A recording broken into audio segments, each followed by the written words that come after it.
Assalamualaikum warahmatullahi wabarakatuh. Perkenalkan, nama saya Amanda Syafitra M dari kelas 28B. Nah, pada video kali ini saya akan membahas mengenai desain penelitian. Nah, apa sih desain penelitian itu, bagaimana proses desain penelitian itu, dan apa manfaat dari desain penelitian itu. Nah, lebih singkatnya di sini kita akan membahas terlebih dahulu mengenai pengertian desain penelitian. Desain penelitian adalah rancangan prosedur untuk memperoleh informasi atau data yang diperlukan untuk menjawab seluruh pertanyaan penelitian. Nah, ada banyak jenis desain penelitian yang sering digunakan dalam dunia pendidikan. Setiap ahli memiliki pandangannya sendiri-sendiri. Nah, desain penelitian mencakup seluruh proses tahapan penelitian, mulai dari perencanaan hingga pelaksanaan, sehingga dapat dikatakan desain penelitian meliputi 10 proses. Nah, proses yang pertama yaitu identifikasi dan pemilihan masalah penelitian. Yang kedua yaitu pemilihan kerangka konseptual. Yang ketiga yaitu memformulasikan masalah penelitian dan membuat hipotesis. Nah, yang keempat yaitu membangun penyelidikan atau percobaan. Yang kelima, memilih serta memberi definisi terhadap pengukuran variabel-variabel. Selanjutnya yaitu memilih prosedur dan teknik sampling yang digunakan atau biasa disebut dengan desain sampel. Nah, selanjutnya yaitu menyusun alat serta teknik untuk mengumpulkan data atau biasa disebut dengan desain instrumen. Yang kedelapan yaitu membuat coding serta mengadakan editing dan processing data. Yang kesembilan yaitu menganalisa data dan memilih prosedur statistik atau biasa disebut dengan desain analisis, dan yang terakhir yaitu pelaporan hasil penelitian. Nah, setelah membahas ke-10 proses penelitian, selanjutnya kita beralih kepada manfaat desain penelitian. Nah, manfaat desain penelitian antara lain yang pertama yaitu sebagai blueprint penelitian atau kerangka operasional penelitian. Yang kedua yaitu menegaskan intensitas dan ekstensitas penelitian. Nah, yang ketiga yaitu memperkirakan kesulitan-kesulitan yang akan dihadapi dan merencanakan alternatif penanganannya. Dan yang terakhir yaitu mengetahui keterbatasan atau kelemahan hasil penelitian. Nah, selanjutnya desain penelitian sering juga disebut dengan metode penelitian oleh kalangan awam. Namun, sebenarnya metode penelitian dan desain penelitian adalah dua hal yang berbeda, meskipun saling terikat.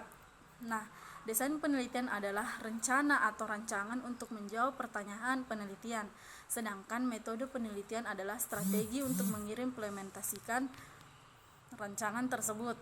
Nah, metode penelitian merupakan suatu teknik atau prosedur untuk mengumpulkan dan menganalisa data, sedangkan desain penelitian yang bagus akan memastikan data yang diperoleh benar-benar membantu peneliti menjawab pertanyaan penelitian secara efektif.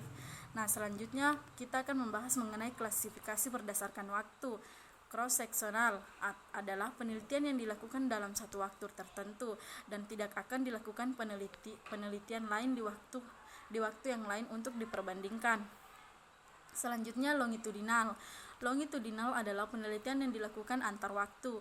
Dengan demikian, minimal terdapat 2 kali penelitian dengan topik atau gejala yang sama, tetapi dilakukan dalam waktu berbeda. Penelitian ini berupaya membandingkan hasil pada setiap waktu, dengan harapan untuk melihat adanya proses perubahan. Selanjutnya di sini adalah time series atau deret waktu, adalah penelitian terhadap kumpulan kejadian-kejadian pada beberapa runtun waktu yang dirangkum menjadi satu deret waktu sehingga menghasilkan data yang dapat dilihat dari periode ke periode. Selanjutnya adalah klasifikasi berdasarkan analisis data.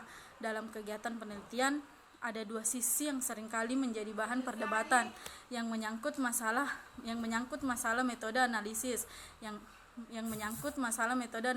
lazim digunakan, yakni metode kualitatif dan metode kuantitatif.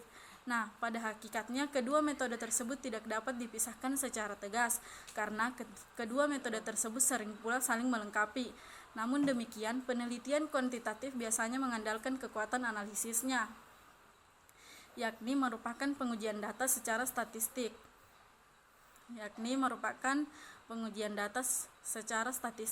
Sedangkan penelitian kualitatif mengandalkan analisis yang mendalam. Nah, selanjutnya di sini kita akan membahas mengenai mazhab kuantitatif. Berdasarkan pada pendekatan positivistik, sedangkan mazhab kualitatif menggunakan pendekatan naturalistik. Penelitian kuantitatif bercorak dedukatif atau umum ke khusus, sementara kualitatif bercorak induktif, khusus ke umum. Perbedaan pendekatan dan corak ini pula lah yang melahirkan perbedaan besar dua mazhab ini dalam hal metode. Nah, itulah tadi yang sempat saya bahas pada video kali ini. Lebih dan kurangnya mohon dimaafkan. Assalamualaikum warahmatullahi wabarakatuh.